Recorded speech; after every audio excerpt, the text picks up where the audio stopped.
पावसाळ्यापूर्वी सुरू असलेल्या नालेसफाई कामाचा स्थायी समिती सभापती विशाल शिराळे यांनी मंगळवारी प्रत्यक्ष पाहणी करून आढावा घेतला। यावेळी उपायुक्त परितोष कंकाळ, माजी नगरसेवक अभिजित मोकाशी, विनायक फाळके, नगरसेविका पूर्वा राणी आणि मुख्य आरोग्य निरीक्षक जयंत पवार उपस्थित होते। महापालिकेमार्फत शहरातील प्रमुख आणि उपनाल्यांची पोकलँड, जेसीबी आणि मनुष्यबळाच्या सहाय्याने साफसफाई सुरू आहे। हुतात्मा गार्डन, श्याम सोसायटी परिसरातील कामाची पाहणी करताना शिराळे यांनी उर्वरित कामे तातडीने पूर्ण करण्याच्या सूचना दिल्या। श्याम सोसायटी परिसरातील नाल्यात अडवलेल्या पाण्यामुळे ओव्हरफ्लोची समस्या निर्माण होत असल्याचं निदर्शनास आल्यानं स्वतंत्र पंपाच्या सहाय्याने पाण्याचा उपसा करण्याचे निर्देश देण्यात आले। तसेच नाल्यामध्ये टाकलेली भर पोकलँडच्या सहाय्याने तातडीने हटवण्यात आली।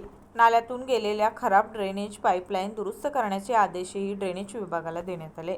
नाल्यात साचलेला गाळा आणि केंद्र त्वरित काढून घेण्याच्या सूचना देत पावसाळ्यात पाणी तुंबण्याच्या घटना टाळण्यासाठी नालेसफाईची कामे दर्जेदार आणि वेळेत पूर्ण करण्यावर भर देण्यात येत असल्याचं शिराळे यांनी सांगितलं।